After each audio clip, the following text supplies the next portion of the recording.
يقول إنك لتأخذك الدهشة ويستولي عليك العجب عندما تعلم أن الإسلام علم المرأة كيف تمشي. كيف تمشي؟ نعم، كيف تمشي. تعجب عجبا كثيرا عندما ترى الإسلام أحاط بكل أمور الحياة علما.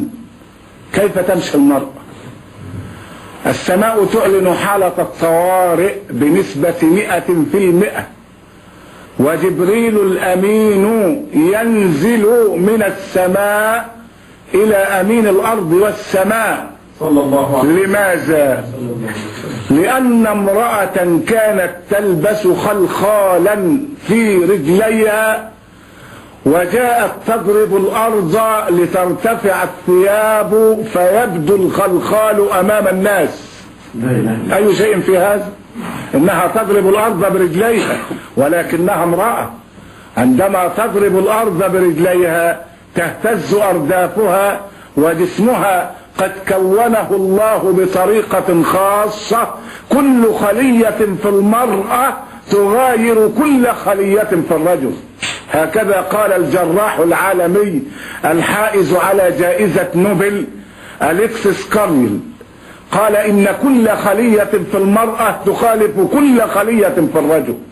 الجراح العالمي المعروف أليكسيس كارل قرر هذا. فالإنسان منا مجموعة خلايا، والخلايا تكون الأنسجة، والأنسجة تكون الأعضاء، والأعضاء تكون الأجهزة. فهذا جهاز عصبي، وهذا جهاز تنفسي، وذاك جهاز هضمي، وذلك عضلي، وذلك دموي. وسبحان من قال فتبارك الله أحسن الخالقين. كل خلية في المرأة تخالف كل خلية في الرجل. لذلك فإن الله أحاطها بعناية تليق بها. ماذا حدث والمرأة تضرب الأرض برجليها؟ نزل الأمين جبريل بقوله تعالى: ولا يضربن بأرجلهن ليعلم ما يخفين من زينتهن وتوبوا إلى الله جميعا أيها المؤمنون لعلكم تفلحون. امرأة تضرب الأرض برجليها فتعلن السماء حالة الطوارئ، وينزل الأمين على رسول الله صلى الله عليه وسلم. المرأة التي أحاطها الله بالعناية ما بالها عتت عن أمر ربها ورسله؟ ما بالها؟ والله تعالى يبين لنا أن ثيابها من أهم الأشياء. قل لأزواجك وبناتك ونساء المؤمنين يدنين عليهن من جلابيبهن. يا أيها النبي، ويبدأ بالقائد، ويبدأ بنساء القائد، يبدأ بنساء القائد وبنات القائد. قل لأزواجك وبناتك. ليه؟ لأن النصيحة لا تجدي إلا إذا طبقها الإنسان على نفسه وأهله أولا. الناصح لا بد أن يطبق أولا. ورضي الله عن الفاروق عمر، كان إذا أصدر أمرا طبقه أولا على نفسه وآل بيته، وكان يقول لهم: اتقوا الله يا آل عمر فإن الناس ينظرون إليكم كما ينظر الطير إلى اللحم. لا إله إلا الله. لا إله إلا الله. كما ينظر الطير إلى اللحم. اتقوا الله يا آل عمر فإن الناس ينظرون إليكم كما ينظر الطير إلى اللحم. لكن أمرنا ولا يبدين زينتهن إلا ما ظهر منها. هو خير ما يقال فيما ظهر منها أن يكون ذلك الشيء بدون إرادتها، يعني ترفع يدها فتنكشف الثياب عن ذراعها بدون قصد. يا خير ما يقال إن شيء يكشف بدون إرادته. فمثل هذا معفو عنه، لأنه يعتبر من باب الخطأ الذي رفعه الله عن المرأة. فبيقول له: قل لأزواجك أولا وبناتك ونساء المؤمنين. يا أيها الرجل المعلم غيره، هلا لنفسك كان ذا التعليم تصف الدواء لذي السقام وللظنا كيما يصح به وأنت سقيم، ونراك تصلح بالرشاد عقولنا أبدا وأنت من الرشاد عديم. ابدأ بنفسك فانهها عن غيها، فإذا انتهت عنه فأنت حكيم. فهناك يسمع ما تقول ويشتفى بالقول منك وينفع التعليم. لا تنهى عن خلق وتأتي مثله، عار عليك إذا فعلت عظيم. شوف عظمة الإسلام.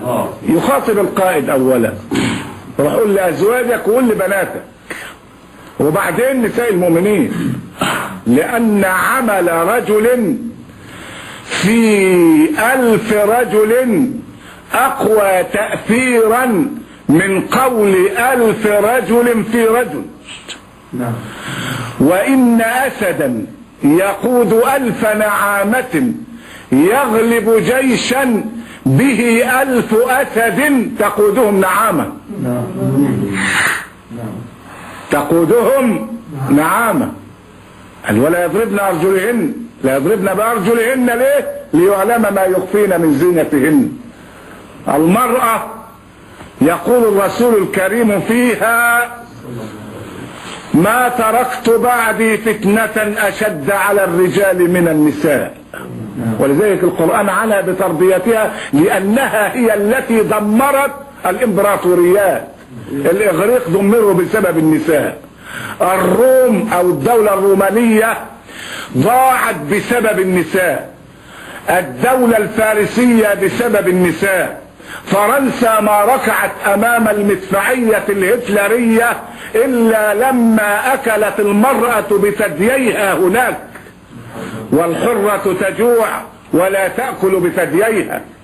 لذا قال الإمام الشافعي: عفوا تعف نساؤكم في المحرم، عفوا تعف نساؤكم في المحرم، وتجنبوا ما لا يليق بمسلم.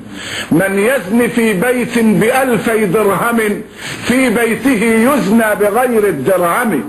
من يزنى به ولو بجداره. إن كنت يا هذا لبيبا فافهمي إن الزنا دين، فإن أقرضته كان الوفى من أهل بيتك فاعلمي. يا هاتكا ستر الرجال وقاطعا سبل المودة عشت غير مكرم. لو كنت حرا من سلالة طاهر ما كنت هتاكا لحرمة مسلمي. الله هو اثنان اللي انقراهم أمتي. نعم، ما هو داخل فيه نساء كاسيات عاريات مائلات مميلات رؤوسهن كأسنمة البخت لا يدخلن الجنة ولا يجدن ريحها، اللي هي الموضة الحديثة، ان الواحدة بتعمل رأسها زي سنام البعير، تعمله كده سنام عالي فوق رأسها، وتذهب الى الحلاق وهي تعلم او لعلها لا تعلم ان جمال الخلاق اعظم من جمال الحلاق.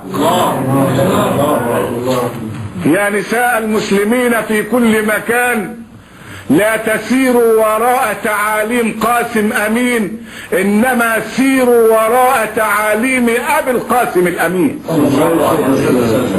والاختلاط يا مولانا، والاختلاط سبب كل بلاء. ان النبي صلى الله عليه وسلم يقول: اياكم والدخول على النساء.